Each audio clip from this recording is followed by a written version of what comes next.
안녕하세요. 법문을 사랑하시는 모든 불자 여러분, 잘 지내셨나요?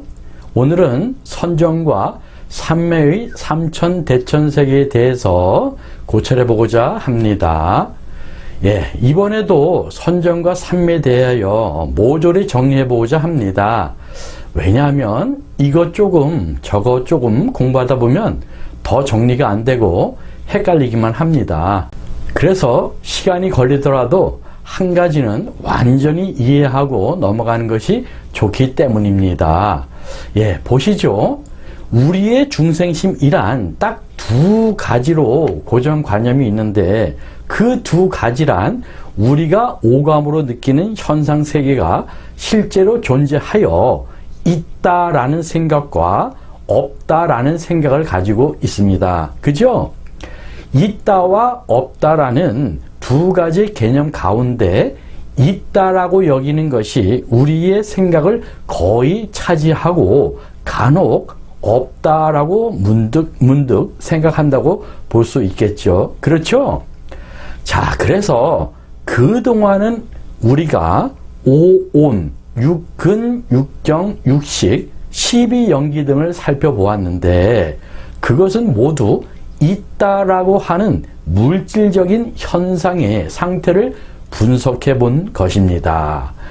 중생적인 시각으로서 곧 겉으로 드러나고 나타나는 바깥 모양새로 있다라고 하는 유물론, 유심론 쪽의 방향으로서 유와 상, 즉 현상의 입장에서 본 것이라는 말입니다. 그런데 오늘 살펴보는 입장은 유, 곧 상과는 정반대인 무와 공의 입장을 살펴보는 것입니다. 자, 여기까지 이해가 가셨죠? 먼저 선이란 산스크리트어로 디아나인데 명상이라는 뜻입니다. 또는 정, 정려, 사유수 등으로 한역하기도 하며 선정이라고도 합니다. 마음의 통일과 안정에 관한 한 표현인데요. 마음을 하나의 목적물에 집중시켜 마음이 흐트러지거나 혼란해지는 것을 막아 정신 통일하는 것을 말합니다. 오늘날은 가나선에서 주로 사용하였던 참선 또는 실참이라고도 합니다. 선을 닦는 이유는 첫째로 부처님의 지혜로부터 나온 교학에서 오온, 즉 몸이 공하다고 했고 삼천대천세계의 삼라만상의 모든 현상까지도 모두 공하다. 그것을 오온개공이라고 합니다. 그것을 다 이해했다고 해도 그것은 어디까지나 언어로서 표현한 말뿐입니다. 그렇기 때문에 이러한 이론을 실제로 본인 스스로 확인하기 위한 것인데 참선이 유일한 방법입니다. 예를 들면 수박을 모르는 사람에게 수박 맛을 말로 설명을 해 준다고 했을 때 아무리 설명을 들어도 실제 맛을 알 수 없습니다. 그러나 수박을 직접 쪼개서 맛을 본다면 확연히 알게 되는 것과 같습니다. 그래서 실제로 참고한다라고 해서 그것을 실참이라고도 합니다. 왜냐하면 스스로 느끼고 경험하고 체험하지 않고서는 부처님의 가르침은 세간의 학문과 별 차이가 없기 때문입니다. 성불하셨다는 부처님께서도 법문이나 바로 공양 등 특별한 일이 아니면 늘 자리에 앉아 좌선하셨습니다. 선을 닦는 둘째 이유로는 지혜, 반야를 밝히기 위한 것입니다. 지혜는 하늘에서 뚝 떨어지는 것이 아닙니다. 외부에서 물건처럼 받아 얻는 것은 더더욱 아닙니다. 반야 지혜는 본래부터 번뇌로 물들기 바로 전의 상태로서 이 마음 상태를 말하는 것입니다. 마치 흙탕물로 탁해진 물 안은 볼 수 없지만 맑은 물 안은 그대로 볼 수 있는 것과 같다고 할 수 있습니다. 그래서 반야지혜는 부처님께만 있고 우리 중생에게는 없는 것이 아닙니다. 모든 삼라만상에 이미 갖추어진 것이 반야지혜입니다. 마치 뿌옇게 때가 낀 거울은 사물을 비출 수가 없으나 깨끗한 거울에는 모든 삼라만상을 비추는 것과 아주 흡사합니다. 그러므로 반야지혜는 생각을 억지로 끄집어내는 것, 지식이 아니라 깨끗한 거울에 아름다운 것, 추한 것 등이 모두 거울에 비춰지지만 거울은 그대로인 것, 반야지혜와 같습니다.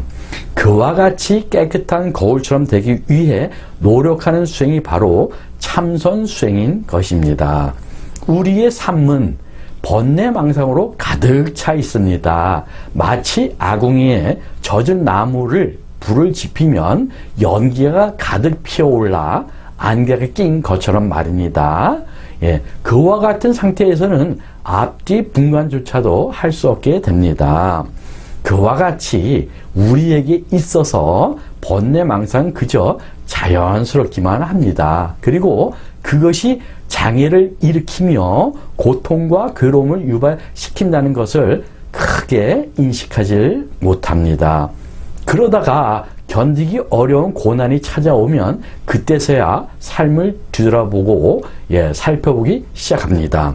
그러한 까닭에 부처님께서는 성스러운 진리로서 없어서는 안 되는 것 중에 하나인 일체계고를 정해 도장을 찍어 두셨습니다.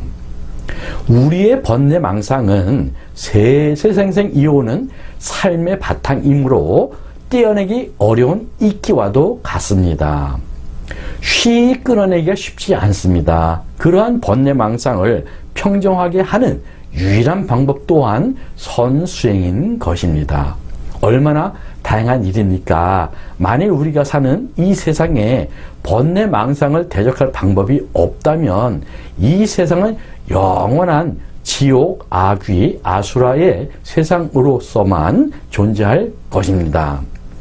선을 닦는 이유 셋째로서 정신 건강을 지키기 위함입니다. 요즘 21세기는 물질 만능 시대입니다. 모든 것이 물질화되어 있다고 해도 과언은 아닐 겁니다. 그래서 어떻습니까? 물질은 풍부한 반면 정신 건강에는 적신호가 켜진 지 오래입니다.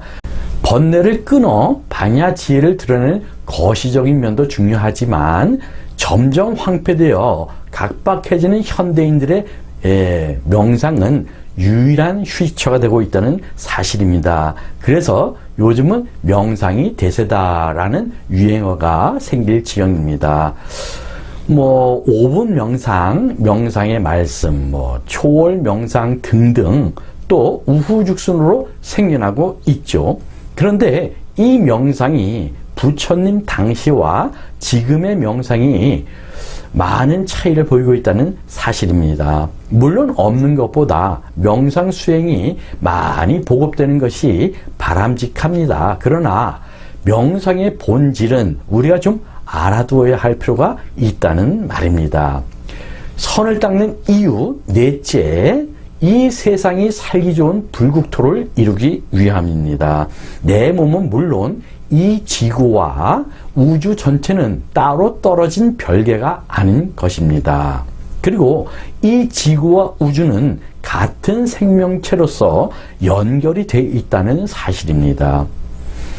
우리 인류의 마음이 혼탁하여 자연을 훼손하고 살아있는 생명을 소중히 여기지 않고 살생하고 파괴하는 행위들은 고스란히 우리 인류가 그 대가를 치러야 한다는 사실입니다. 선정을 자주 닦아 모든 인류가 탐진치로부터 벗어나면 이 세상 이 우주는 더욱더 쾌적하여 살기 좋은 극락세계가 되기 때문입니다. 극락세계는 천리 만리 떨어진 저 멀리 외계에 있는 것이 아닙니다. 우리들 마음을 돌리면 여기가 바로 극락이 되는 것입니다. 그러한 극락세계는 부처님 한 사람만 해서 되는 일이 아닙니다. 우리가 모두 변화되어야 실현 가능한 일입니다. 그러한 까닭에 부처님은 성불하신 뒤 중생을 제도하는데 나머지 남은 인생을 모두 바치신 것입니다. 그리고 보살님들은 중생이 모두 성불하지 않으면 자신도 성불하지 않겠다는 원력을 세우시는 까닭입니다. 모든 현상이 일어나고 사라지는 것은 일체유심조라고 했습니다. 그렇다면 내가 원하는 것은 다 이루어져야 맞을 텐데 그렇게 되지 않는 것도 그 이유에서입니다.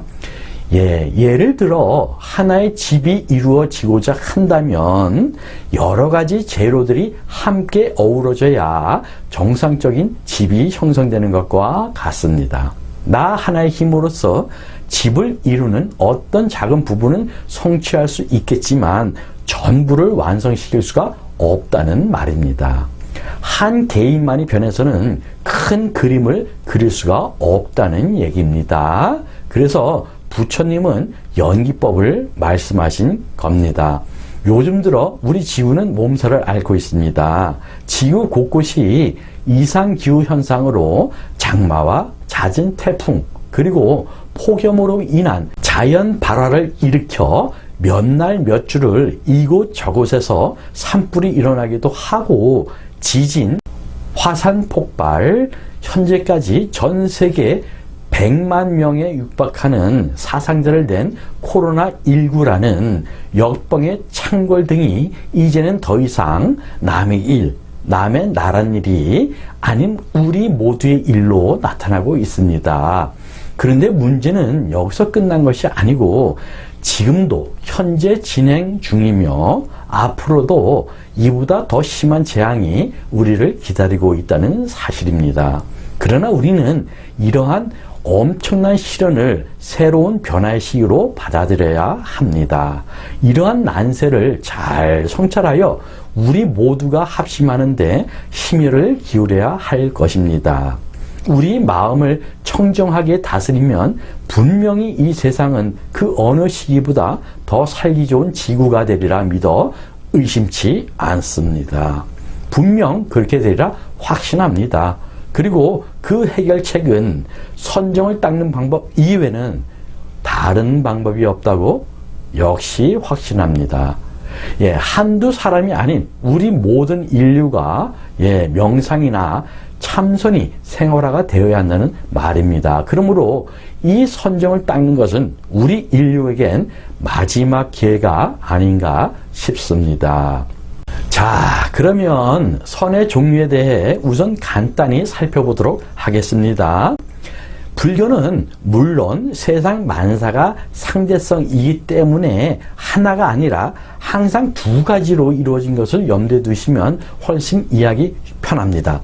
예를 들면 음과 양이 있는 이치처럼요. 그래서 양쪽을 아울러서 충족시키는 것을 양족이라고 합니다. 따라서 부처님께서는 두 양족을 다 구족하신다고 해서 양족존이라는 칭호를 사용합니다. 아시겠죠? 그것처럼 선의 종류도 크게 두 가지로 나눌 수 있습니다. 하나는 정적, 즉 움직임이 없는 상태의 것인 성향이고 또 하나는 동적, 움직이는 성격의 것인 성향으로 나눌 수 있습니다. 여러분, 지관수행이라고 들어보셨죠? 자, 이 표를 보시면서 살펴보시죠. 먼저 지관 가운데 정적인 지에 대해서 먼저 보겠습니다. 1번 지란, 그 한자 뜻이 그칠지로서 멎다, 멈추다, 머무르다 라는 말로서 흔히 잘 알고 있는 참선, 명상 등을 말합니다. 그래서 멈추고 머물러서 내면의 선정으로 들어간다고 해서 지혜의 선정, 즉 지정이라고 합니다. 다시 말해 지혜 수행은 앉아서 닦는 적정 수행이라고 해서 정중선이라고도 합니다. 즉 고요한 환경 속에서 선정에 들어가는 것을 말합니다. 인적 없고 아주 깊은 산속에 으슥한 골짜기인 심산유곡이나 이미 조용하고 시끄럽지 않은 환경이 잘 갖추어져 있는 선방 등의 장소에서 가만히 앉아서 움직임이 없는 상태로서 선정에 드는 것을 말합니다. 그래서 다른 말로 산스크리트어의 음역인 사마타라고 합니다. 그리고 우리의 눈과 귀, 코, 혀, 감촉의 오관인 감관을 모두 닫아서 클로즈해서 제어, 곧 바깥 현상인 대상을 차단하여 마음의 움직임을 가라앉히는 방법입니다. 이 정적인 정중선의 장점은 대상과 나의 접촉하는 모든 것을 차단시킴으로 해서 얕은 선정에서부터 아주 깊은 선정에까지 들어갈 수 있다는 점입니다. 그래서 이 그림에서처럼 지혜 수행을 통한 선정으로는 상위권에 속하는 무색계정에 들어갈 수 있습니다. 그리고 이 무색계정이라는 선정에 들어본 사람이 태어나는 것이 또 무색계라고 합니다. 예를 들면 길을 걷고 있을 때 또는 일상생활 속에서는 물론 무색계정에 들어갈 수도 없지만 행여 이 무색계정이라는 상위 선정에 들면 어떤 동작, 행위를 할 수 없기 때문에 제대로 생활하지 못하고 당연히 어떤 사고가 생기겠죠. 쉽게 말해 무색계정은 움직이지 않고 조용한 정적인 상태, 정중선, 사마타인 상태에서만이 이루어질 수 있다는 말입니다. 요즘 명상 용어로는 집중 명상이 여기에 해당된다고 보시면 되겠네요. 다음으로 2번 움직이는 성격을 지닌 동적인 관이란 보는 것을 통한 선정이라고 해서 관정이라고 합니다. 자, 여기에서 한자로서의 관은 볼관자로서 그 뜻이 보다, 자세히 보다, 보이다, 나타내 보이다, 드러내다, 명시하다 등을 의미합니다. 이 관자의 뜻만 보더라도 유동적인 우리의 일상생활 가운데 이루어지는 것을 알 수 있습니다. 그래서 이 관법은 시끄러운 시장바닥에서도 평정심을 잃지 않는 수행이라고 해서 요중선 또는 동중선이라고 합니다. 이 일체를 보면서 관하는 동중선은 한정된 장소가 아니라 포괄적인 장점이 있습니다. 예를 들어 지혜 수행의 단점은 환경이 조용하고 한적한 곳에서는 선정에 잘 들다가도 시끄럽고 어수선한 장소에서는 곧바로 선정이 깨져버리는 약점이 있습니다. 장소에 따라 변동하는 것은 궁극적 정상이 아니라는 말입니다. 쉽게 말해 극락에서는 안락하고 지옥에서는 평정심을 잃고, 즉 그 상황에 따라 선해지고 악해지는 것은 늘 변화무쌍, 가변성한 중생심과 별다르지 않다는 얘기입니다. 이 관수행은 지혜수행과는 달리 우리의 눈, 귀, 코, 혀, 감촉의 오관인 감관을 모두 열어둔 오픈한 상태에서 제어, 곧 바깥 현상인 대상을 차단하지 않고 수용한 상태로서 마음의 움직임을 가라앉히는 방법입니다.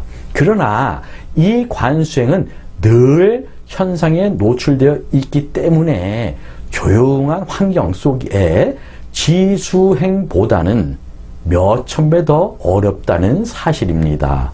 관수행은 다른 말로 산스크리트의 음역, 윗바사나라고 합니다.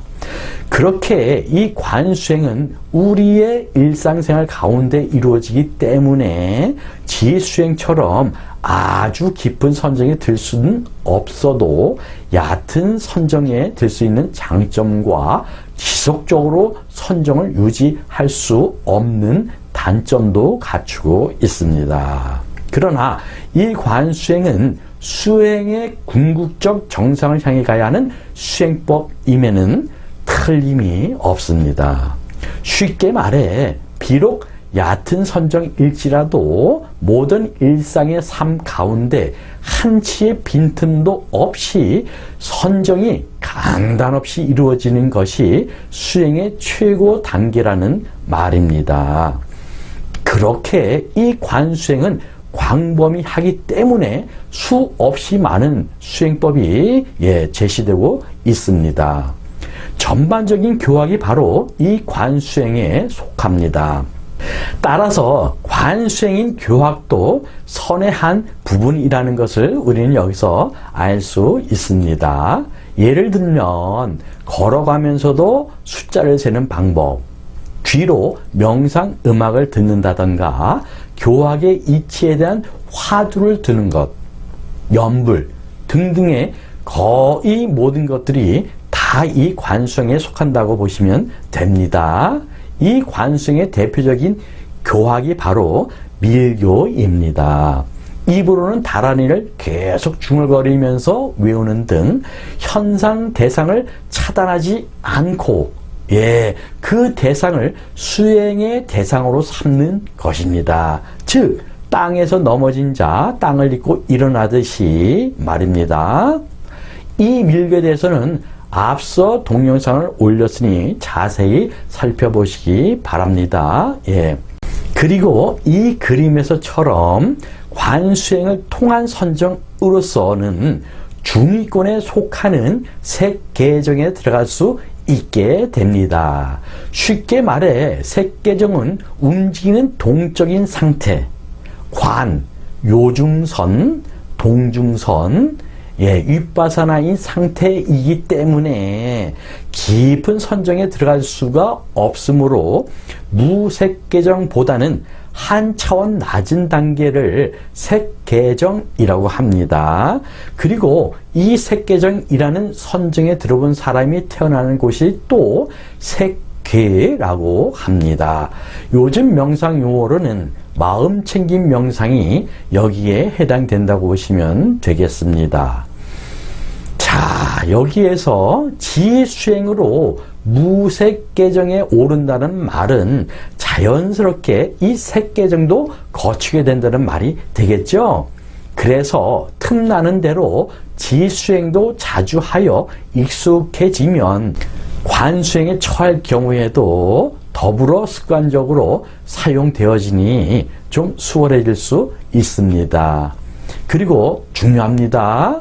이 두 가지 지관 수행에서 공통적으로 같은 것이 있다면 그것은 나에게라는 생각을 알아차리는 사티입니다. 지관 수행에서 공통적으로 유지해야 하는 사티는 마치 당근의 중심에 심지어도 같아 늘 잃지 말아야 합니다. 중간 정리를 할게요. 굉장히 중요합니다. 선방이나 어떤 명상 장소에서 조용히 앉아 참선을 잘 합니다. 그 선정의 상태가 낮든 높든 간에 집이나 직장 생활에서 번뇌에 휩싸여 있는 것보다는 훨씬 낫습니다. 그런데 참선을 마치고 선방이나 명상 장소를 나서는 순간 바로 원래 상태로 돌아갑니다. 그래서 선방에 앉아서도 일어나는 번뇌를 부지런히 알아차리는 사띠를 해야 하였듯이 참선을 마치고 눈을 뜨고 일상 대상에 노출되는 순간부터도 내 생각이 일어나는 것, 내 생각이 일어나는 것을 계속해서 사띠, 알아차리는 것이 끊어지지 않아야 한다는 말입니다. 적어도 끊어지지 않도록 노력은 해야 한다는 말입니다.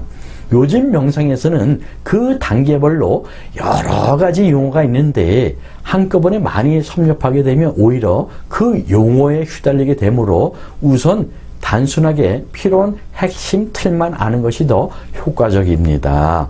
무엇보다도 중요한 것은 그 핵심을 가지고 실참하는 것이 중요합니다. 그러나 참고로 화면에 띄우니까 우선 이러한 것도 있구나 정도로 넘어가시면 되겠습니다. 차후에 또 기회가 되면 상세히 다뤄보도록 하겠습니다. 그러나 이 사띠는 물론 지수행이나 관수행의 선수행은 물론 명상, 의료계에서 마음치료 등 전반에 걸쳐 절대 빠져서는 안 되는 매우 중요한 것이라 잠시 살펴보고 넘어가도록 하겠습니다. 빨리어 사띠에 대한 번역어로는 마음챙김이라고도 합니다. 그러나 알아차림이라는 해석이 실참에서는 더 적합하다는 것을 느끼실 겁니다. 사띠는 매우 특수한 주의, 어텐션으로서 사람들이 일상적으로 구사하는 주의력의 유형이 아닙니다.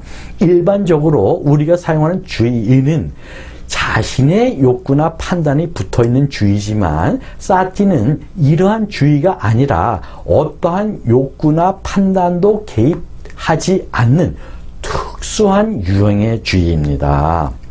이러한 특수한 주의를 나타내기 위해 마음챙김, 알아차림이라는 새로운 용어를 만들어낸 것입니다.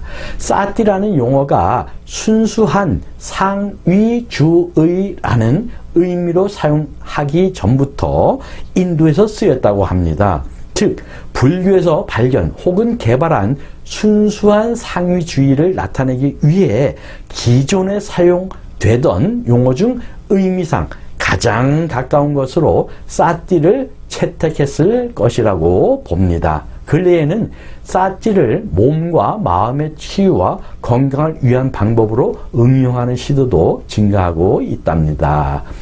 욕구와 생각을 내려놓고 순수하게 주의를 주는 사띠를 통해 일어나는 번뇌, 생각을 피하기보다는 수용하는 태도를 기르게 됩니다. 사띠를 통해 이러한 욕구, 생각, 행동을 내려놓게 됨으로써 오히려 이러한 증상이 경감되거나 소멸됩니다. 여기서 소멸된다는 표현보다는 뒤바뀐다 또는 원래 청정한 순수주의 상태로 돌아온다가 더 정확한 표현입니다. 이것은 실제로 실참하는 좌선의 자세와 요령에서 좀 더 다뤄보도록 할게요.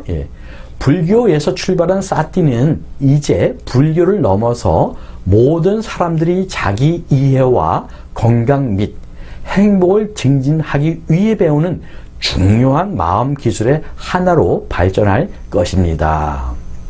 특히 사띠는 특정 믿음 체계를 전제로 하지 않으면서 영적 수행에 도움을 주는 정신훈련이라 범종교적으로 유익함을 줄 수 있고 결과적으로 종교 간의 소통에도 기여할 것입니다. 백인이 발견했든 흑인이 발견했든 다이아몬드는 다이아몬드로서 모든 인류에게 소중한 보물로서 가치가 있으므로 누구나가 가져다가 유용하게 쓸 수 있어야 할 것입니다. 이 관법이 전반적으로 광범위하고 예측 불허하며 그때그때마다 변화에 대처해야 하기 때문에 항상 내 마음의 무기, 즉 대처할 수 있는 방법이 잘 정리되고 여러 가지 수행 방법으로 무장되어 있어야 합니다. 자, 보십시다. 길을 걸으면서 숫자를 염하는 방법. 가란이를 염하는 방법, 신체의 어떤 부위의 감각에 집중하는 방법, 연꽃을 관하는 방법, 달을 관하는 방법, 계속해서 이 먹고 화두 의심을 두는 방법, 염불을 하는 방법, 부처님의 상을 관하는 방법 등 수도 없이 많습니다. 이러한 것을 일행삼매, 일상삼매라고도 합니다. 그런데 이런 방법은 그나마 쉽습니다. 문제는 사람들과 직접 부딪히는 일입니다. 괜히 다가와 시비를 거는 상황, 의견이 맞지 않아 충돌이 생기는 일, 일이 꼬여서 짜증나는 일 등등 예기치 않은 갑작스러운 상황이 가장 힘든 수행이라는 말입니다. 가끔 신도분들이 질문합니다. 저는 명상을 해도 성욕이 일어나요. 선을 닦는데도 어떤 때는 사람들이 시비 걸면 화가 나요. 저는 애착심이 심하게 일어나요. 등등 여러 가지 걱정들을 합니다. 자, 여러분, 그러한 것은 당연합니다. 그러한 마음이 일지 않는다면 그것은 식물, 인간이나 감정이 없는 바위덩어리, 목석 등의 무생물이죠. 그것은 전혀 문제가 안 됩니다. 그러면 무엇이 문제인가? 그러한 마음이 일어났을 때 얼마나 빨리 자신의 상태를 알아차림하고 얼마나 빨리 마음을 내려놓아 평정심으로 되돌리느냐가 관건입니다. 그래서 환경이 갖춰진 곳에서 하는 지수행보다는 관수행이 더 어렵다는 것을 알 수 있었습니다. 또 관수행에서도 사람들과 거리를 둔 염불이나 화두 등의 수행보다는 직접 사람들 틈에서 부딪히는 수행이 가장 어렵다는 것도 이제 알았습니다. 따라서 불교는 공부할수록 점점 더 어려워진다는 말을 하게 됩니다. 선과 귀감에 도가 높을수록 마군이 치성하다. 도고마성이라고 한 것도 그 이유에서입니다. 그것은 화엄경에서 보살 수행 50계에서도 살펴볼 수 있습니다. 보살 계유 중 최고의 단계인 십지 단계입니다. 이 십지 가운데에서도 가장 마지막 10번째 법원지에서는 부처님 열애들의 미세한 데 들어가는 지혜를 사실대로 아는데 이른바 1. 수행이 미세한 지혜, 목숨을 마침이 미세한 지혜, 태어남이 미세한 지혜, 출가 미세한 지혜, 신통을 나타냄이 미세한 지혜, 바른 깨달음을 이룸이 미세한 지혜, 법륜 굴림이 미세한 지혜, 목숨을 유지함이 미세한 지혜, 열반의 들미 미세한 지혜, 교법이 세상에 머물미 미세한 지혜와 같은 것을 사실대로 알게 된다고 합니다. 이와 같이 수행의 정도가 높아질수록 미세한 부분까지도 교화하여 깨달아가게 됩니다.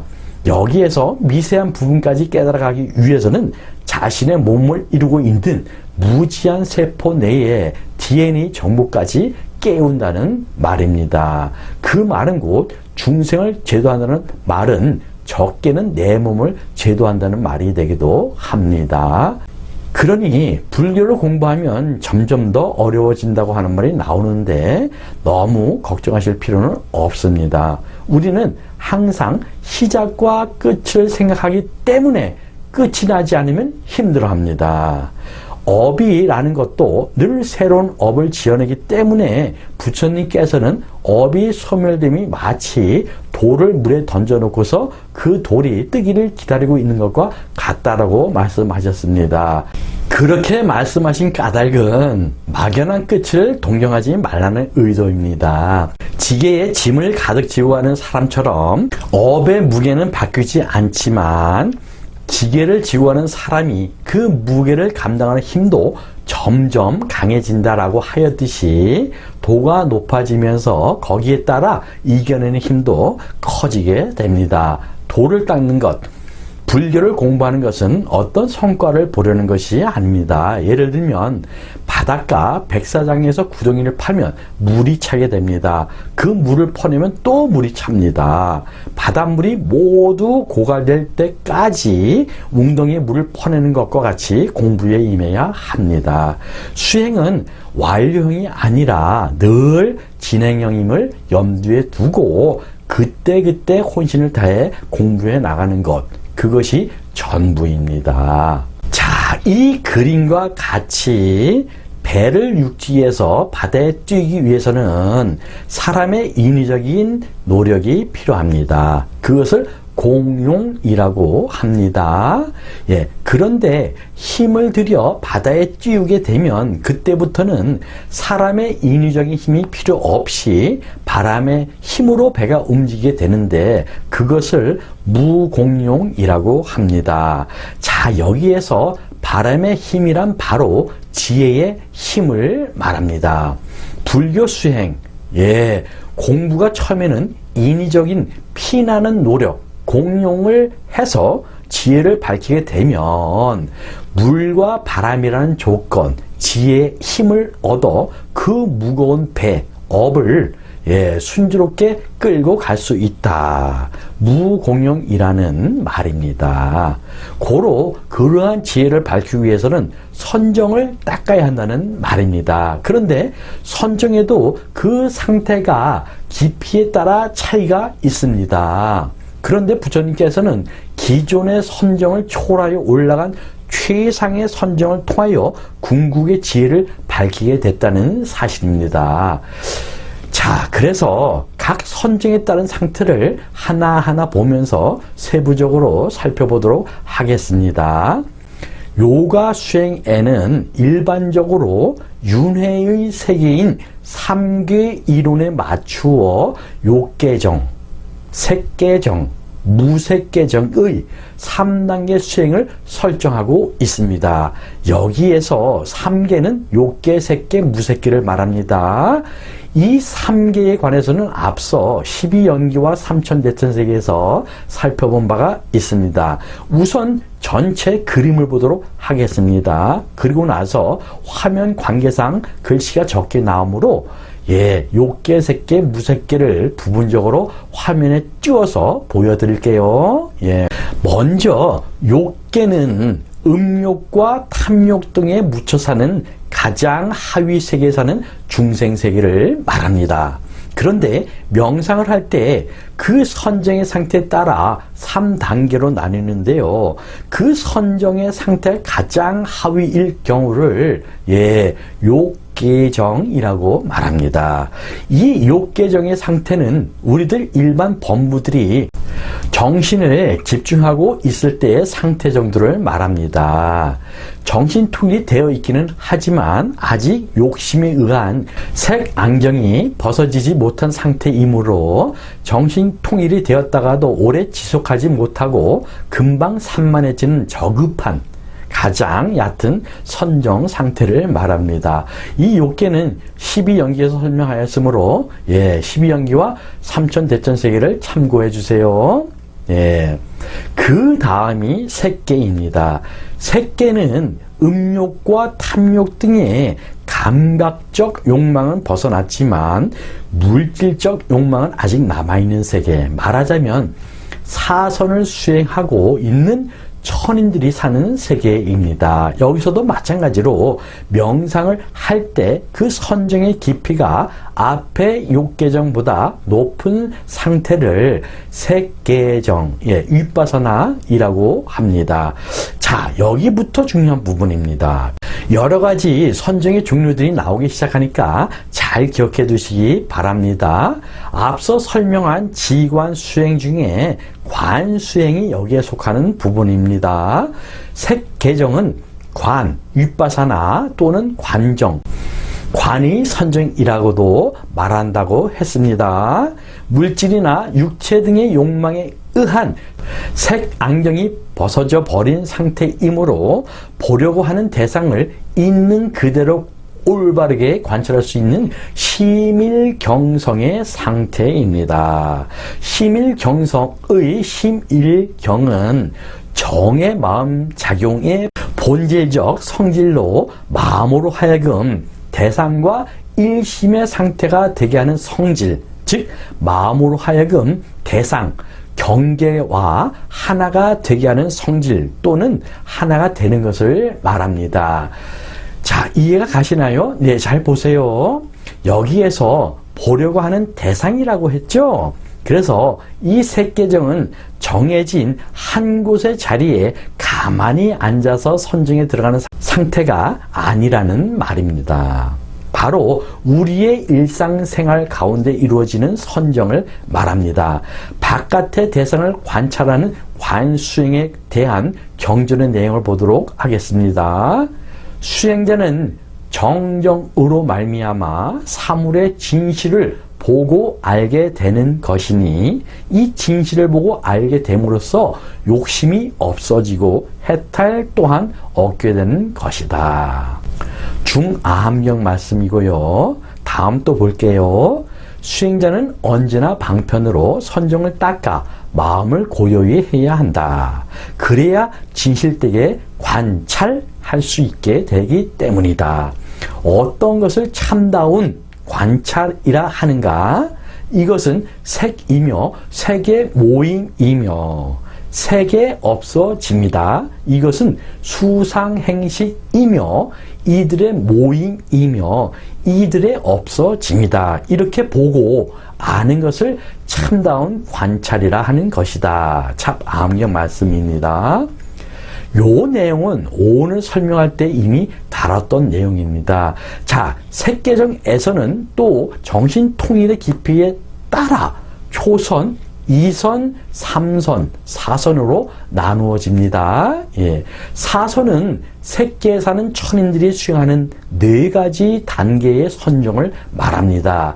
여기에서 초선이란 심신이 단련되어 점차 욕망과 악에서 벗어나는 마음의 평정을 얻게 되는 단계로서 기쁨과 희열을 얻게 되지만 아직 거칠고 미세한 정신작용은 남아있는 단계입니다. 다음 2선이란 남아있던 거칠고 미세한 정신작용마저 없어지고 신심이 평안해지고 기쁨과 즐거움을 느끼게 되는 선정의 단계입니다. 다음 3선이란 기쁨과 즐거움마저 없어지고 마음이 청정하게 된 불고 불락의 선정 단계를 말합니다. 다음 4선이란 그 어떤 상황에서도 마음이 평정한 단계, 말하자면 내면이 극히 순화되어 버릴 것도 취할 것도 없는 최고의 순수성의 단계로서 이때에 비로소 직관이 열리게 되는 것이다.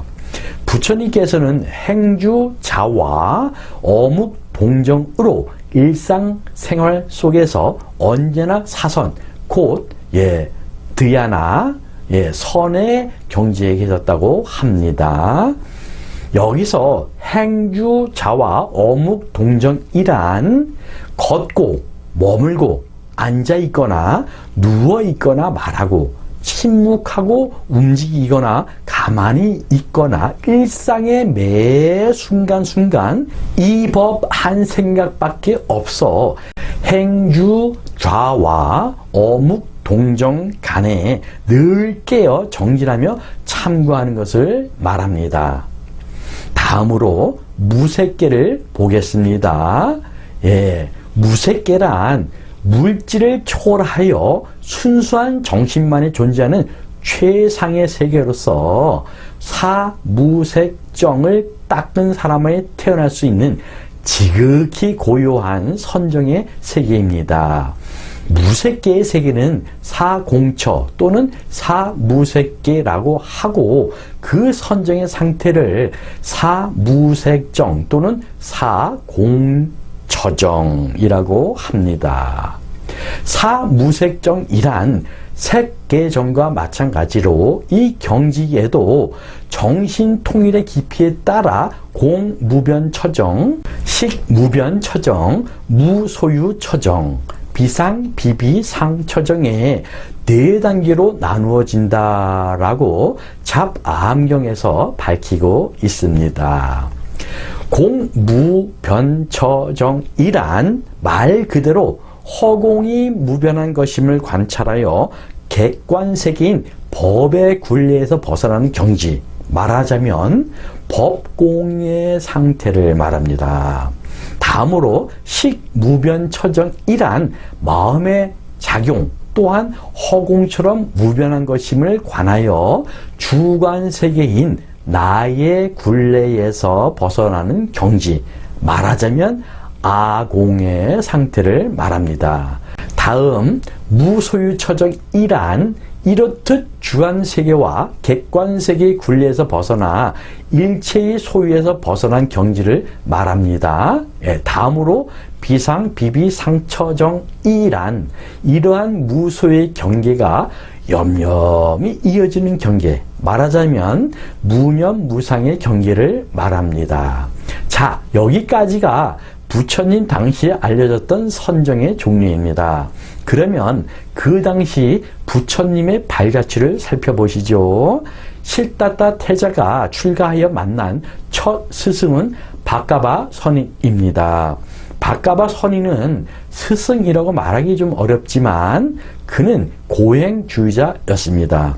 그런데 두 번째 스승인 아라라 깔라마가 터득한 최고의 경지가 바로 무소유처정입니다. 결국 시달타 보살은 열심히 수행하여 무소유처정을 경험하고 그 전모를 스스로 알고 똑똑히 보게 됩니다. 이때 시달타 보살이 말하는 것이 매우 중요합니다. 보시죠.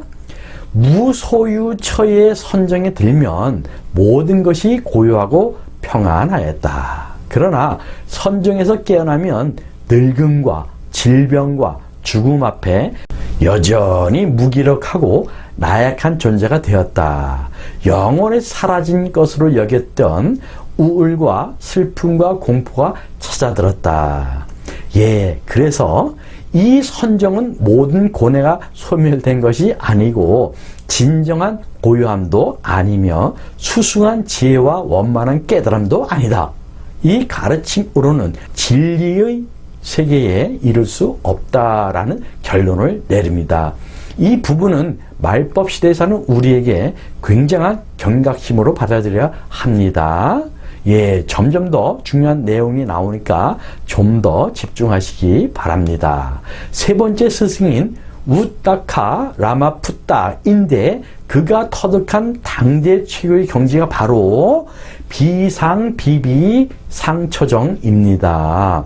시달타 보살은 역시 오래지 않아 비상비비 상처정을 경험하고 그 전모를 파악하게 됩니다. 그리고 나서 우타카라 마푸타에게 말하는 내용을 보시죠. 이것보다 더 높은 경지와 지혜는 없습니까? 이것보다 더 높은 경지와 지혜는 없습니다. 이것이 완전한 깨달음이고 해탈입니다. 라는 말을 통해 그 이상은 당시로서는 더 높은 경지가 없었다는 것을 알 수 있습니다. 이어서 시달타 보살은 생각이 있는 것도 아니고 생각이 없는 것도 아닌 경지에 나라는 것이 있습니까? 그렇지 않으면 나라는 것이 없습니까? 만약 내가 없다고 말한다면 생각이 있는 것도 생각이 없는 것도 아니다 라고 말할 수가 없어야 합니다. 그죠? 만약 내가 있다라고 말한다면 그건 여전히 분별하고 있는 것입니다. 그렇다고 분별이 전혀 없다고 말한다면 그 사람은 목석과 다름없게 됩니다. 만약 분별함이 있다면, 그죠? 분별함이 있다면 아직도 번뇌에 물들고 매달림이 있다는 것이니 해탈이라고 할 수 없지 않습니까? 라고 지적을 합니다. 예, 이 말에서 알 수 있듯이 시달타 보살은 이미 여기에서 중도에 대한 개념을 파악하고 있었음을 알 수 있습니다. 그리고 이어지는 말을 보시죠. 당신은 거친 번뇌는 끊었지만 아직 미세한 번뇌가 남아있다는 것을 알지 못합니다. 그런데도 궁극적인 문제를 해결했다고 스스로 생각하고 있습니다. 미세한 번뇌는 보이지 않게 다시 자라나 비참한 삶으로 이끌 것입니다. 당신은 영원한 안락의 땅으로 건너간 것이 아닙니다. 나라는 관념을 남김없이 모두 없애야만 진정한 해탈이라 할 수 있습니다. 라고 함으로써 정확한 판단을 내리게 됩니다. 여기에서 부처님의 발자취를 보았듯이 나라는 관념에 남아있는 한 절대적으로 궁극적인 무상정등정각 안욕따라 삼맥삼보리에 올라갈 수가 없음을 알 수 있습니다. 왜냐하면 최고의 무상정등정각의 상태는 너와 나라는 상대적인 개념을 떠나 있기 때문입니다.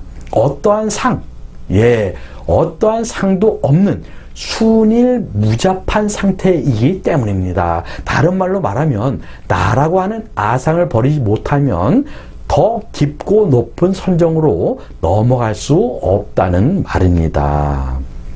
부처님의 생애를 좀 더 살펴보시죠. 시달타 보살은 더 이상 스승이 필요치 않다라 하고 올바른 고행을 통해 최고의 깨달음에 도달할 수 있다는 믿음을 가지고 고행의 길에 들어섭니다. 그러나 어때요? 결국 몸을 혹사시키는 고행으로는 해탈은커녕 성스럽고 거룩한 진리의 실마리조차 얻지 못한다는 것을 알게 되죠. 그래서 결국 고행을 포기하고 수자타가 올린 우유죽을 공양받고 보리수 아래에서 자리를 잡고 맹세하는 그 마음 자세가 궁극의 무상정등정각에 이르는 결정적인 역할을 합니다. 내용을 보시죠. 여기 이 자리에서 내 몸은 말라버려도 좋다. 가죽과 뼈와 살이 없어져도 좋다. 어느 세상에서도 얻기 어려운 저 깨달음에 이르기까지 이 자리에서 죽어도 결코 일어서지 않으리라. 바로 이겁니다. 초계와 같은 절개, 이러한 구도심은 그저 잠깐 필요하고 궁금해서 관심을 갖는 정도를 말하는 것이 아닙니다. 이왕 공부하는 길에 몇 가지 예를 더 보시죠. 공자는 아침에 도를 들으면 저녁에 죽어도 좋다고 했습니다. 그리고 신광이란 스님은 달마대사에게 도를 구하고자 했으나 몇 번을 거절하고 받아주지 않자 이에 신광은 칼을 뽑아 자신의 왼팔을 잘랐답니다. 이 광경을 본 달마대사는 부처나 보살도 몸으로 몸을 삼지 않는다. 목숨으로 목숨을 삼지 않으니 법을 구할 만하다며 제자로 받아들입니다. 훗날 신광은 중국 선종의 이조 해가로서 선의 맥을 이어나가게 됩니다. 하나 더 보시죠. 대열반경의 설산동자의 내용입니다. 배가 고픈 나찰은 설산동자 시험코죠. 두 구절을 외우고 나자 설산동자는 자신의 몸을 공양하는 조건으로 마지막 두 구절을 듣습니다. 재행무상 시생멸법 생멸멸이 정멸위락. 변천하는 모든 법 무상커니 모두가 났다가 없어지는 법, 났다 없다 하는 법, 없어지면 그때 고요하고 즐거우리라. 이 법 구절이 끝나자 설산동자는 나무 위에서 나찰에게 훌쩍 몸을 던지며 여러 간탐하고 인색한 무리들아 내 몸 버림을 보라. 한 개송을 들어 법을 구하기 위해서 초계와 같이 몸 버림을 보라. 그때 나찰은 재석천왕의 몸으로 돌아가 설산동자의 몸을 곱게 받았습니다. 왜 이렇다는 사람들은 몸을 버리면서까지 도를 얻는 것을 중요시했을까? 우리가 생각하기에 그가 도가 무엇이건데 돈이 나오는 것도 쌀이 나오는 것도 아닌데 말이죠. 그렇다고 해서 도를 얻으려고 하던 부처님이나 선사들을 비롯한 그 많은 수행자들이 우리보다 어리석었을 리는 없을 것입니다. 예를 본 그분들처럼 비장한 각오가 있어야 합니다. 오늘 안 되면 내일 하지, 술에 술 탄 듯 물에 물 탄 듯이 아니라 그야말로 간절하게 이번 생사를 벗어나고자 하는 사생 결단을 내는 마음이 없이는 벗어날 수 없다는 말입니다. 선관책진 천목 고봉스님 말씀에 차사는 지요당인의 적유체심이라, 이 일은 오직 당인의 간절한 마음만이 요긴하니라 라는 구절이 있습니다. 자기 몸을 버리는 것, 여기서는 자살이 아닌 아상을 버리는 것을 의미하는 것, 그것은 불변의 법칙입니다. 나라는 상으로 인해 법을 보지 못하고 꿈속 같은 현생기를 떠들며 윤회를 합니다. 그런데 진여의 자리, 곧 근원의 자리는 중생의 오온으로 보는 현상을 걷어버린 상태입니다. 곧 무위의 자리로서 아상이 사라져 하나가 된 경우를 말합니다. 제법은 무아인데 어떻게 내가 존재함으로 제법의 합일이 하나가 될 수 있겠는가입니다. 선을 할 때만 아니라 기도하는 마음도 그와 같아야 합니다. 그래서 예배를 할 때 나오는 지심규명내 지극한 마음으로 이 목숨 바쳐 귀의하며 예배 드리옵니다 라고 합니다. 여기에서도 목숨이란 나라고 여기는 내 생명 이라고 여기는 것은 아상, 인상, 중생상, 수자상 등을 말합니다. 또 신신명에 이르길 지도는 무난이나 유혐 간택이리니 중략하고요. 호리유차의 천지현격이리니 그랬습니다. 말은 지극한 도는 어렵지 않음이요 오직 간택함을 꺼릴 뿐이니 털끝만큼이라도 차이가 있으면 하늘과 땅 사이로 벌어지나니, 두 마리의 토끼를 쫓으면 두 마리 다 놓치듯이 진정한 도는 두 가지를 놓고 간택하는 것이 아니라는 말입니다. 두 가지란 상대적인 분별을 일으키는 것이므로 이러한 너와 나라는 상대적인 상을 내려놓았을 때 비로소 도에 들어가는데, 그러한 털끝 만치의 조그마한 두 가지 상대적인 것이 차이가 남아 있어도 하늘과 땅 차이로 벌어진다는 말입니다. 자, 이러한 사생 결단을 내고 자리에 앉은 결과 드디어 1회째 되는 날에 결국 모든 이치가 그 앞에 밝게 드러나게 됩니다. 그때 시다르타의 나이 35살이었다고 합니다. 그래서 그 당시 기존에 8가지 선정을 뛰어넘고 들어간 선정이 바로 멸진정입니다. 멸진정이란 말 그대로 안이비설신의라고 하는 육식의 작용이 완전히 멸진된 경지를 말하는 것으로 일반적으로 윤회할 수 있는 모든 요소들이 모두 멸진되어 다시는 윤회의 세계로 퇴보하는 일이 없는 자들이 얻는 선정을 말합니다. 멸진정이란 지각이나 감각 등의 정신작용이 일어나지 않는 단계의 선정을 말하는 것으로, 이때 나는 이제 완전한 해탈을 얻었으므로 다시는 퇴진하지 않는다라는 자각이 든다고 합니다. 자, 멸진정을 사전에서 정의하기로는 대승에서는 24불상법의 하나, 소승에서는 14불상법의 하나 또는 이 무심정의 하나, 성자가 모든 심상을 죄다 없애고 적정하기를 바라서 닦는 선정, 소승에서 불안과와 아랑과의 성자가 닦는 것은 유루정으로 육식과 인집을 일으키는 말라만을 없애는 것인데, 대승의 보살이 멸진정을 닦는 것은 무루정으로 법집을 일으키는 말라까지 없애는 것이라고 합니다. 그래서 결국 부처님 이후 구차재정이란 용어가 나옵니다. 구차재정이란 지금껏 살펴본 색계에서 설한 사선과 무색계에서 설한 사무색정, 사공정에 멸진정을 추가한 것입니다. 자, 여기에서 우리는 좀 더 생각해 볼 필요가 있습니다. 부처님은 우따카라 마푸따에게서 비상 비비 상처정까지 이루었지만 무상 정등 정각을 이루지 못했다고 했죠.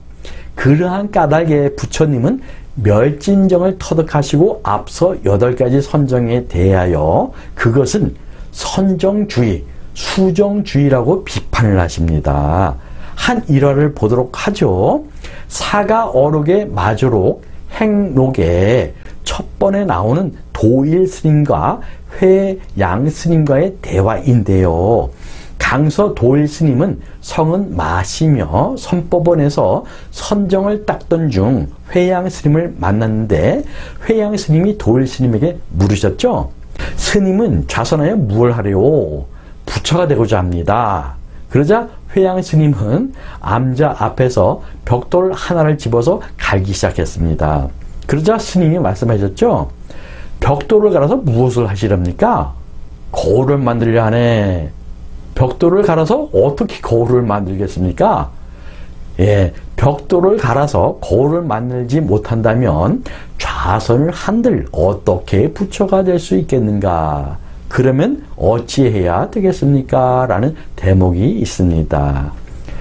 최고의 선정 상태인 비상비비상처정에서 다음 단계로 넘어가기란 쉽지가 않습니다. 왜냐하면 그러한 선정 상태로도 충분히 안락을 만끽하기 때문이죠. 안주하기에 전혀 부족함이 없는 충분히 평정한 상태이기 때문에 그 상태에 머무는 것이 문제라는 말입니다. 그것이 바로 선정주의입니다. 바로 이때 안주하지 않고 마지막 단계로 초월하기 위한 강력한 펌프질이 필요하다는 말입니다. 부처님은 괴로움으로 인하여 필경 벗어나고야 말겠다는 강한 마음이 일어났던 것입니다. 그렇게 강력한 펌프질은 어떤 극한의 계기가 있어야 한다는 말입니다. 10달타의 구도심은 굉장히 강했습니다. 그러한 강력한 구도심은 선정주의로서 안일하게 안주하며 반복적으로 맴돌고 있는 선정을 초월하는 절호의 기회가 된 것입니다. 그러한 비장의 구도심은 어떤 궤도를 이탈하게 하는 원동력이 되기 때문입니다. 그러한 강력한 마음이 없이는 선정주의의 범주에서 결코 벗어날 재간이 없다는 결론입니다. 자, 여기에서 선정과 멸진정에 대해서 알기 쉽게 그림으로 볼게요. 원래 근원의 상태는 형상을 떠나 있고 언어가 끊어진 상태로서 그 무엇으로도 표현할 수가 없습니다. 그래서 비유를 하는 것은 어디까지나 이해를 돕기 위해 최대한 아주 근접적인 예를 드는 것입니다. 먼저 선정이란 마치 이와 같이 녹슨 파이프가 있다고 할 때 이 그림에서처럼 부분적으로 닦아 나가는 것과 같습니다. 먼저 한쪽을 빛이 나게 닦고 나서 또 옆쪽을 닦다 보면 기껏 닦아낸 부분이 또 뿌옇게 때가 끼면서 녹이 쓰는 것처럼 완전한 반야, 지혜를 드러낼 수가 없습니다. 그것은 이미 부처님 생에서 살펴보았습니다. 그런데 멸진정은 이 그림에서처럼 녹을 제거하는 어떤 용액이 있다고 가정할 때 녹슨 파이프 전체를 용액에 담가두면 한꺼번에 깨끗하게 녹이 벗겨지는 것과 같다고 보시면 되겠네요. 다른 예를 들자면 용광로에 쇠를 떨어뜨리면 녹아서 순식간에 하나로 되는 것과 같습니다. 능엄경에 이르기를 삼매는 천성이 다 같이 거쳐야 하는 문이므로 일문이라 한다고 했습니다. 삼매는 선정의 일종인데 여기서는 좀 차이를 두고 있는 것 같습니다. 여기서 말하는 삼매는 부처님께서 체험하신 멸진정과 근접한 의미를 두는 것처럼 보입니다. 이처럼 멸진정은 꼭 거쳐야 하는 문입니다. 반야인 지혜를 밝히고자 하면 멸진정은 반드시 거쳐야 하는 필연적 이기 때문입니다. 일체의 상대적인 차별과 분별이 탈락되어 순일무잡한 본래의 마음 상태를 말합니다. 상기 설명한 바와 같이 지와 관수행에 대해 알아봤습니다. 자, 이 지와 관수행의 선후 관계에 대하여 증지부에서는 지를 먼저 닦은 후 관을 닦는 방법이 있으며 관을 먼저 닦은 후 지를 닦는 방법도 있다. 또 지와 관을 함께 닦는 방법도 있다고 했고 수행도지경에서는 지와 관을 선우 없이 뜻에 따라 닦는다고 했습니다. 또 이와 같이 지수행과 관수행이 끊을 수 없는 관계라는 것을 수행도지경 신족품에서 절묘한 비유와 개송으로 밝히고 있습니다. 비유하면 사람이 풀을 벨 적에 왼손으로는 풀을 잡고 오른손으로는 낫을 드는데 그 적정은 손으로 풀을 잡은 것과 같고 그 관법은 낫으로 풀을 베는 것과 같다. 이것을 개송으로 말한다. 그 마음에 더러운 것이 없고 움직이지 않는 것을 적정이라고 하고 마음으로 두루 살피는 것을 곧 관법이라고 말한다.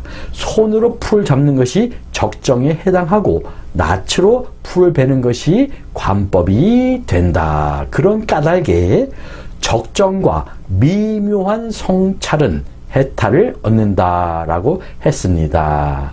여기서 해탈에 이르면 모든 욕망의 불이 꺼지고 고요한 적정에 이르게 된다고 합니다. 그러면 우리 인생도 다 끝나는 것이 아닌가라는 의문이 드는 분들도 계실 겁니다. 자, 보시죠. 해탈열반이란 모두 죽어서 전멸되어 아무 일도 일어나지 않는다는 말이 아닙니다.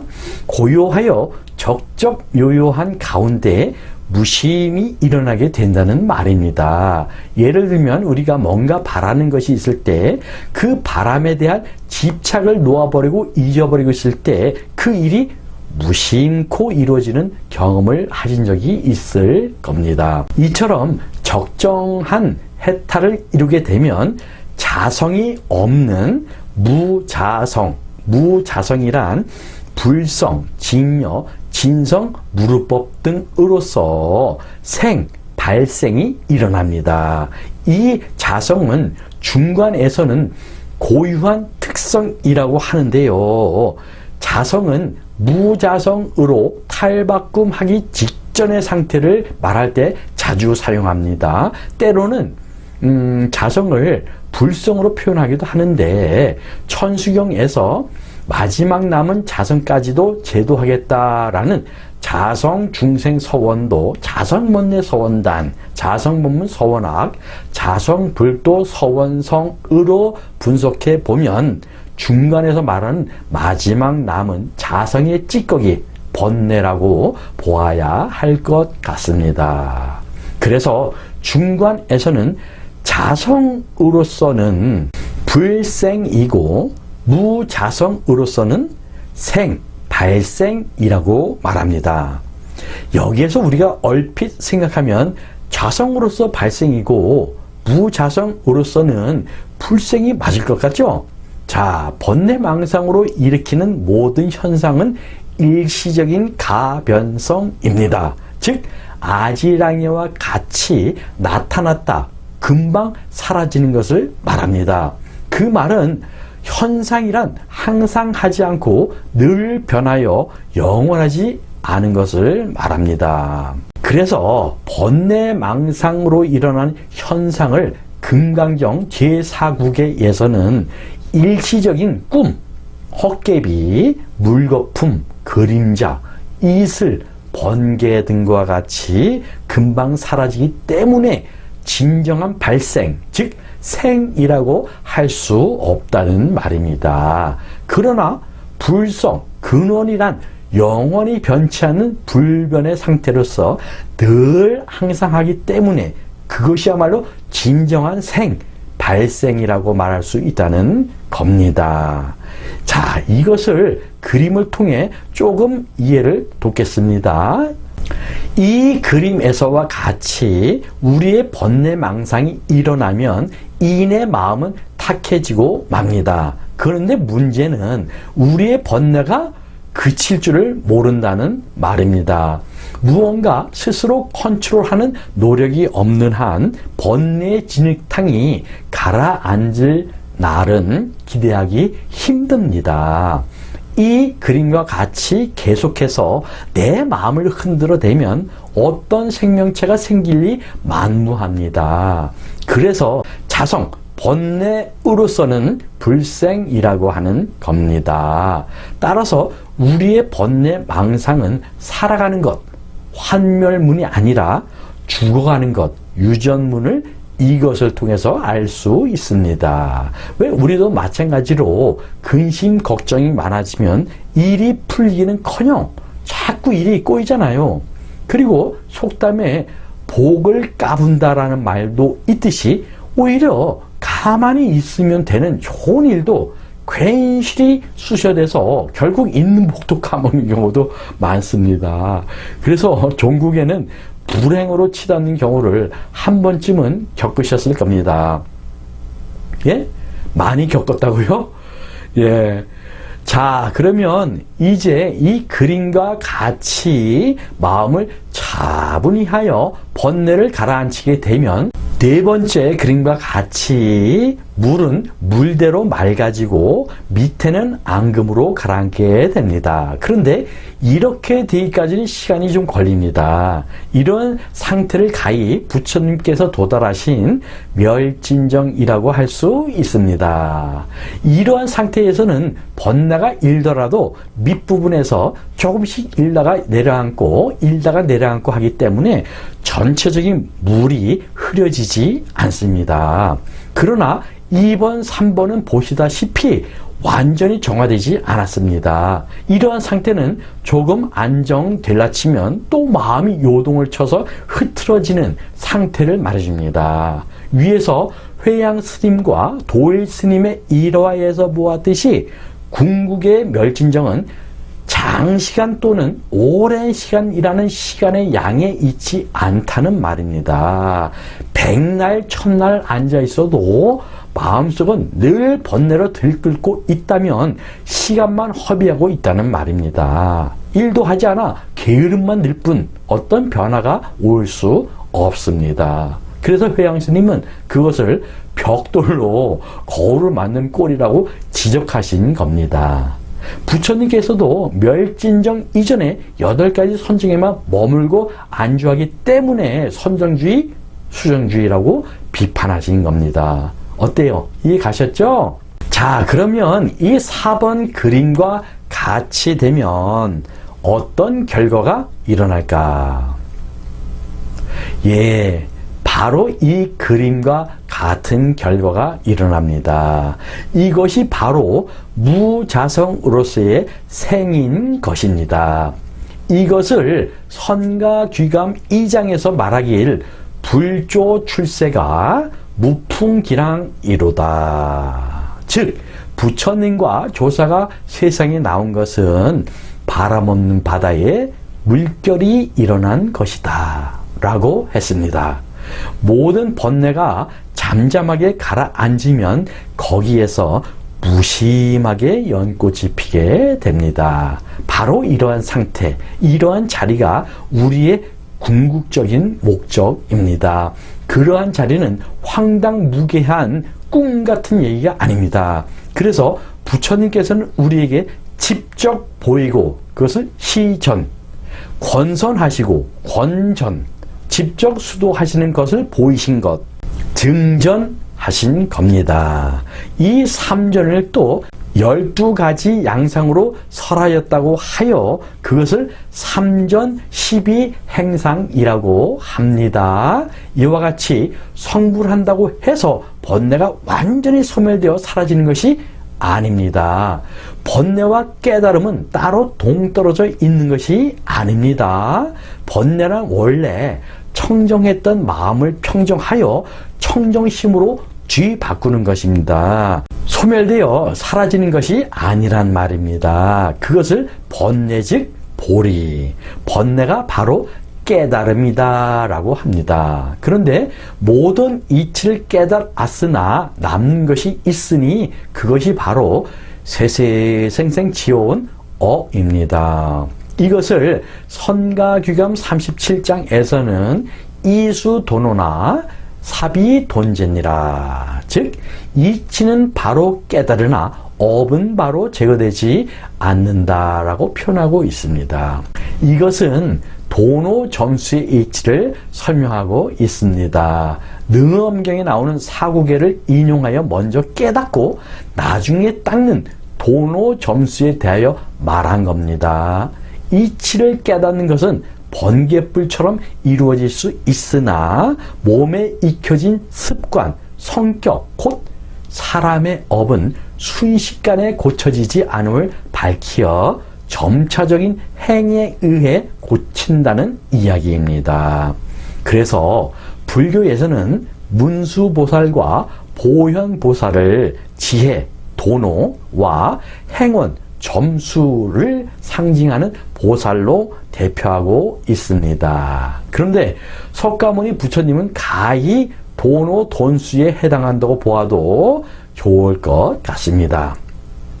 왜냐하면 석가모니 부처님은 몇 겁의 전생부터 자신의 목숨을 사자에게 보시하는 것도 마다하지 않고 수행을 해왔으므로 말과 행동이 같아졌기 때문입니다.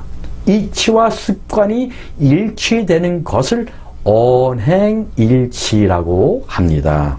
그러한 부처님도 수행의 끈을 놓지 않으셨다는 사실을 우리는 잊지 말아야 합니다. 자, 여기에서 석존불의 인멸시 입정을 살펴볼 필요가 있습니다.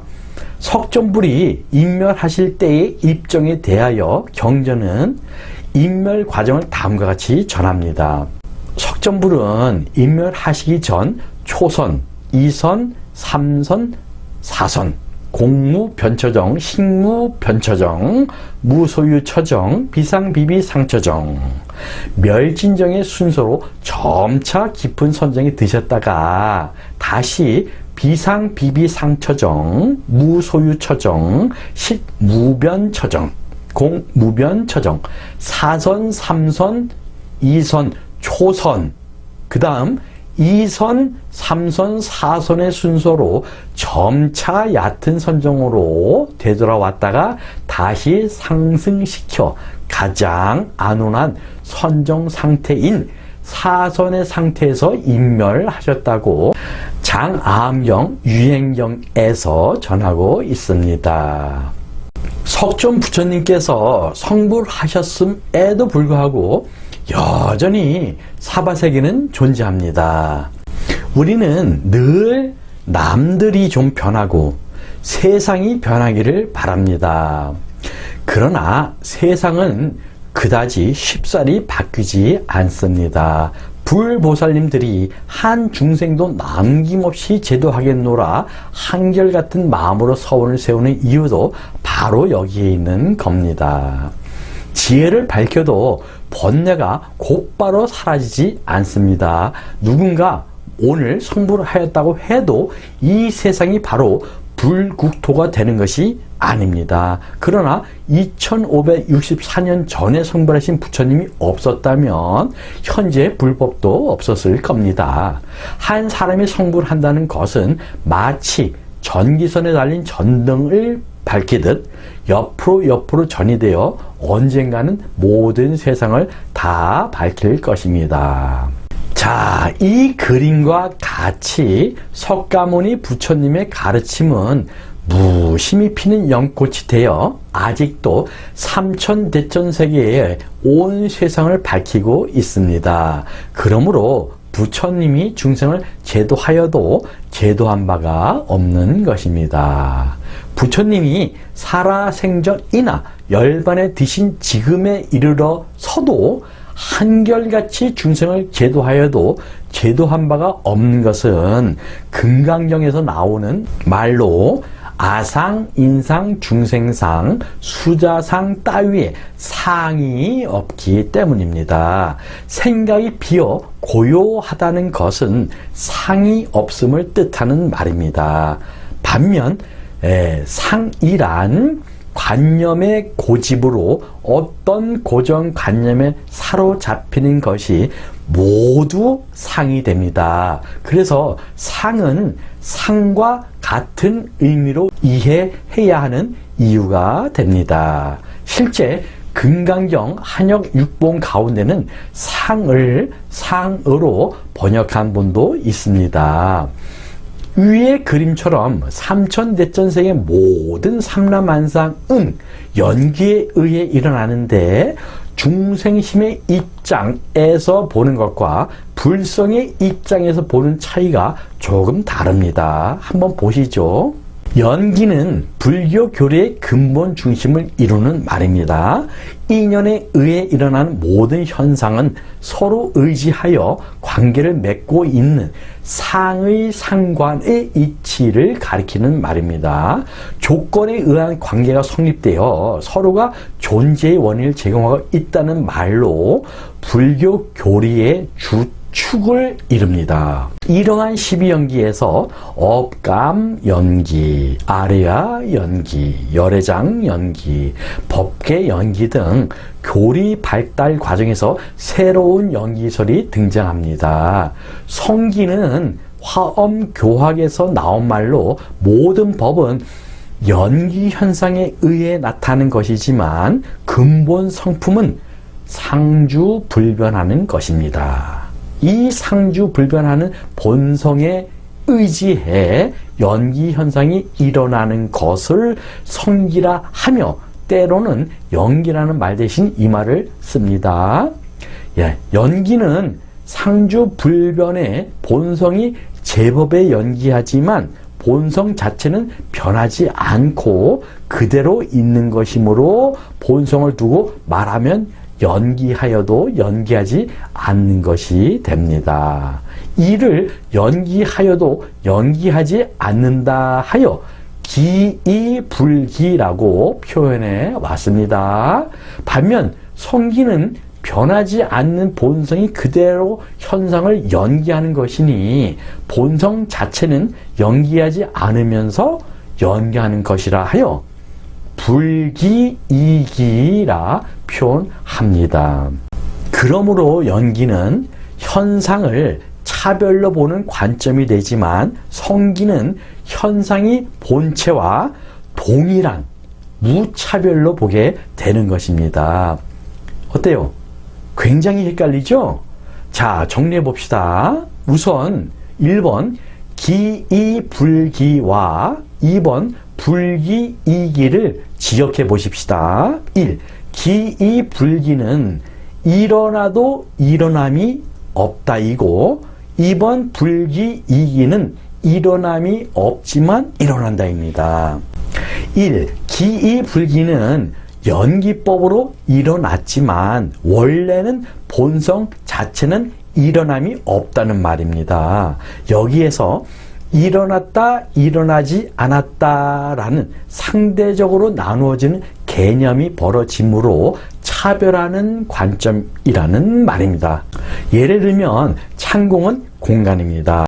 어디까지를 하늘이라고 할 것도 없습니다. 수증기가 모여 구름을 만들어내도 그것은 역시 하늘의 일부입니다. 그래서 기이불기는 구름이 일어나도 원래 하늘 자체는 변하지 않는다고 하는 겁니다.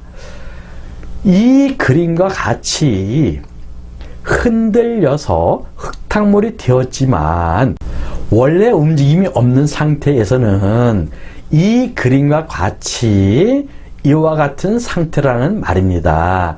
다시 말해 어떤 변화가 일어났지만 물 자체의 본성은 그대로라는 말입니다. 아무리 다른 물질과 섞인다고 해도 물의 본질은 변하지 않는다는 말입니다.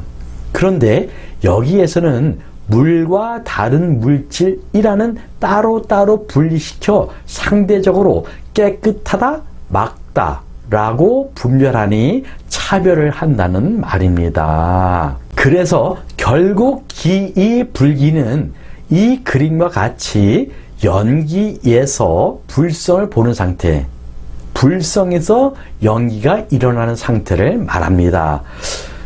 좀 이해하기 수월하신가요? 예, 이렇게 이해하시면 큰 무리가 없을 것 같네요. 그런데 그 말이 그 말 같지만 이 불기이기는 차원이 다릅니다. 먼저 그림을 보도록 할게요. 이 그림에서와 같이 불기이기, 즉 일어남이 없지만 일어난다는 말입니다. 즉 현상이 본체와 동일한 무차별로 보게 되는 것을 가리킵니다. 그것을 성기라고 한다는 말입니다. 그래서 이 그림과 같이 삼천대천세계 모든 삼라만상으로 일어나는 것은 본성인 불성의 입장에서 보면 현상은 본체와 동일하여 차별이 없게 됩니다. 제일 밑에 지옥이건 제일 위에 멸진정이건 상관없이 하나의 연꽃처럼 지옥의 그 뿌리를 두고 멸진정으로 연꽃을 피우는 모습입니다. 이 그림의 연꽃은 뿌리 따로, 연꽃 따로가 아닌 한 몸으로서 모든 세계가 다 동일한 것이 되는 겁니다. 이해되셨죠? 그러나 이 그림과 같이 중생의 입장에서 보면 지옥과 천의 세계, 선정의 세계가 뚜렷하여 서로 다른 상대적 차별이 생긴다는 말입니다. 그러므로 이질적이고 차별적인 각기 다른 수도 없이 그야말로 헤아릴 수 없을 만큼의 삼천대천세계와 삼라만상에 스스로 갇히게 됩니다. 이러한 세계는 서로 배타적이고 이기적이기 때문에 고통을 동반하게 됩니다. 편안한 마음 대신 두려움, 평화 대신 전쟁 등으로 각기 이기적으로 독립되어 자기 살기 바쁩니다. 예, 바로 현재 우리가 살고 있는 이 사바세계니까 더 설명할 필요가 없겠네요. 자, 이러할진데 나 혼자 성불해서 되겠습니까? 당연히 세상 모든 중생이 성불해야 합니다. 아니, 이 세상이 연기로 이루어져 있는데 나 홀로라는 말 자체가 성립되겠습니까? 특히 이 말법 시대를 사는 우리들은 더더욱 함께 하는 세상, 더불어 사는 세상임을 자각해서 함께 공존하는 법을 부처님 가르침을 통해서 배워야 할 것입니다. 우리 모두가 반야지혜를 밝혀 얽히고 설킨 이 사바세계를 잘 풀린 실타래처럼 원만한 극락세계로 개척해 나가도록 하십시다. 자, 이제 거의 정리가 된 것 같네요. 예, 마저 정리하고 마치도록 하겠습니다. 중생이 짓는 업은 신구의 삼업이라고 했습니다. 그러나 이 신구의는 반면 수행에 필요한 요소이기도 합니다. 다시 말해 신구의를 돌이켜 수행으로 삼는 것이 또 지관수행입니다. 선수행은 신구의 중에 먼저 몸을 단속하여 닦는 지, 정중선, 사마타, 수행에 해당합니다. 몸을 단속하여 내면으로 들어가 불성과 합일함으로 반야지혜로서 신구의 중 의인 생각을 다스리게 됩니다. 교수행은 신구의 중에 먼저 선정으로부터 나온 부처님의 지혜를 학습하는 관, 동중선 수행에 해당합니다. 부처님의 지혜를 학습하고 보고 관함으로써 신구의 중에 의인 뜻을 밝히게 됩니다. 의인 생각을 다스리게 되니 자연적 몸의 행실이 여유롭게 변하게 되는 것이죠. 그러므로 선을 먼저 닦든 교를 먼저 닦든 그 선에 상관없이 종국의 반야지혜의 정상을 향해 가는 것은 마찬가지입니다. 따라서 선과 교의 우월성을 떠나 두 가지 수행을 병행하는 것이 요긴하다는 것입니다. 선이 좋다, 교가 좋다고 다투는 것은 한 성을 가진 집안에서 너는 김씨다, 나는 최씨다 라고 다투는 꼴로서 어리석기 짝이 없는 경우입니다. 앉아있을 때는 지수행으로 선정을, 일상생활에서는 교학으로 제시하는 지혜 말씀을 바탕으로 세상을 관하는 관수행으로 간단 없이 선정 상태를 이어가야 합니다. 우리에게는 앉아있는 시간보다 움직이는 시간이 많고 생활 속에서 선정을 유지하기가 굉장히 어렵습니다. 그래서 실천하는 수행이 중요합니다. 그래서 문수설 반야경의 일행삼매 수행을 권선하기도 합니다. 보실까요? 기주 쌍봉산에 선문을 처음으로 개창한 도시는 문수설 반야경의 일행삼매설을 의용하면서도 실제의 실천적인 내용면에 있어서는 기신론의 입장에서 구성하였는데요. 예를 들면 도시는 좌선할 때는 정신을 차려 자기의 심이 처음 움직이는 것을 자각해야 한다. 의식은 끊임없이 유주하기 때문에 그 과정에 따라서 모든 움직임을 알아야 한다. 지수행이죠. 금강과 같은 지혜로서 그러한 움직임을 단속하여 초목 등이 아는 것이 없는 것처럼 무심케 하는 것이다.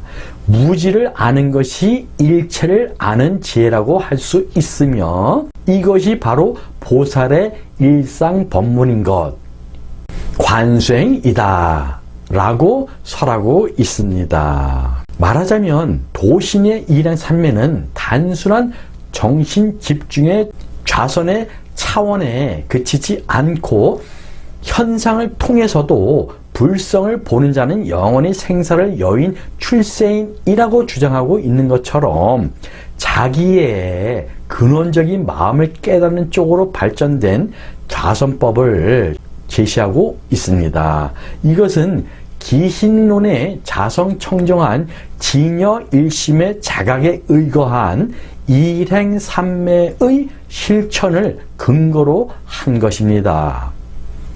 자, 이상과 같이 선정에 대하여 여러 가지 각도로 알아보았습니다. 그리고 선이든 교학이든 부처님의 수행은 부처님 일만이 아닌 것을 알았습니다.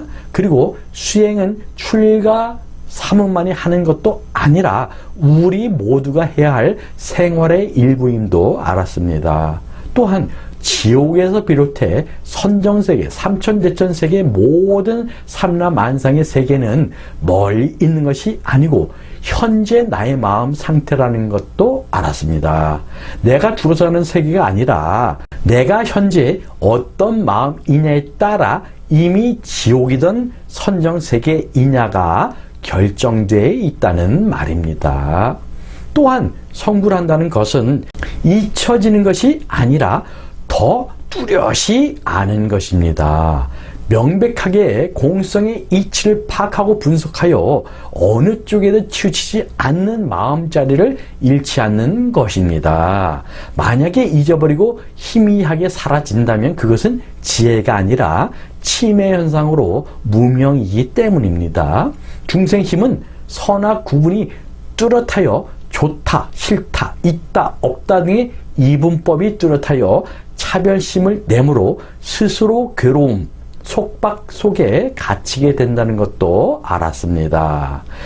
요즘은 넘쳐나는 정보 속에서 번뇌로 인한 스트레스가 많아 정신 건강에 적신호가 켜진 지 오래입니다. 만일 이러한 마음을 치유하기 위한 일이라면 초선에서 비상비비상처전까지의 선정에 드는 것으로 충분할 수 있습니다.